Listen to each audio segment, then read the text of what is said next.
সন্ধ্যার পরে একটা ঘটনা অনাকাঙ্ক্ষিত ঘটনা ঘটেছে তুচ্ছ বিষয়কে কেন্দ্র করে, ফুটবল খেলার মাইকিংকে কেন্দ্র করে।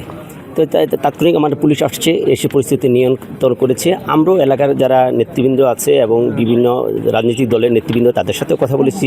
তারা কমিটমেন্ট করেছিল যে না, তারা এটাকে আর মানে বাড়তে দিবে না। তো আসলে অনাকাঙ্ক্ষিতভাবে আজকেও সকালবেলা তারা 8টার দিকে এটা শুরু করেছে। আমার কাছে ফোন এসেছে, আমরা সহ এডিশন এসপি সহ আমাদের ডিবির পার্টি সেনাবাহিনীর অফিসার সহ আমরা এখানে আসছি। এসে দুই পক্ষের আসলে দেশীয় অস্ত্রশস্ত্র দিয়েই তাদের আসলে মূল এই যে মারামারি সেটার সূত্রপাত।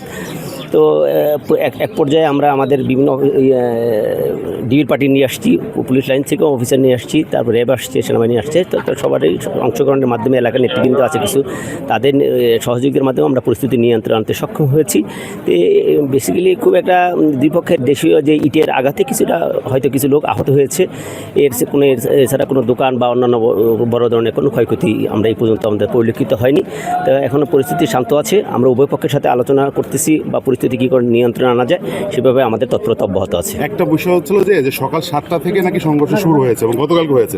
সংঘর্ষটা নিয়ন্ত্রণে আনতে আপনাদের এত সময় লাগলো কেন? মানে আসলে গতকাল যখন এই সংঘর্ষের সূত্রপাত হয় তাৎক্ষণিক আমরা পুলিশ এখানে আসছি, আমরা পরিস্থিতি নিয়ন্ত্রণ করেছি। উভয় পক্ষে ময়মুরবির সাথে আমরা কথা বলেছি।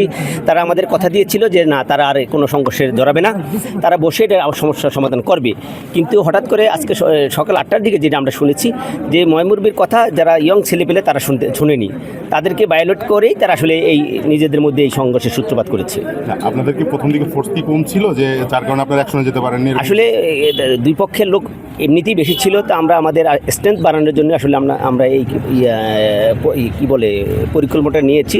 আমরা বিভিন্ন জায়গা থেকে আমাদের অফিসার নিয়ে এসেছি, তারপরেই আমরা আসলে অ্যাকশানে গিয়েছি। উভয় পক্ষে কী পরিমাণ মানুষ ছিল সংঘর্ষে? তো প্রায় উভয় পক্ষে 1000-এর মতো হবে। এই মুহূর্তে পরিস্থিতি একেবারে পরিস্থিতি নিয়ন্ত্রণে। এখানে 3টা গ্রামের মানুষ, 3-4টা গ্রামের মানুষ। কতজন পেয়েছেন আপনি? আচ্ছা, আমাদের সামনে কোনো আহত দেখিনি আমরা। তো 2-1জন দেখেছি হেঁটেও, হয়তো ওই যে ইটের আঘাতে আপনারা দেখেছেন, দেশীয় অস্ত্র বা ইটের আঘাত আসলে 2-1জনের হয়েছে হাতে পায়ে। না, গুরুতর কোনো আহতের খবর আমরা এখনও পাইনি। আমরা আমাদের অফিসার অলরেডি থানা যেই হসপিটাল আছে সেখানে পাঠিয়েছি। হয়তো যদি পরবর্তীতে জানতে পারি তা হয়তো আপনাদেরকে বাহিনীর কোনো সদস্য কি আহত? হ্যাঁ, আমাদের 2-3জন অফিসার সামান্য ইটের আঘাতে আহত হয়েছে। আমরা তাদের প্রাথমিক ট্রিটমেন্টের জন্য হসপিটালে প্রেরণ করেছি।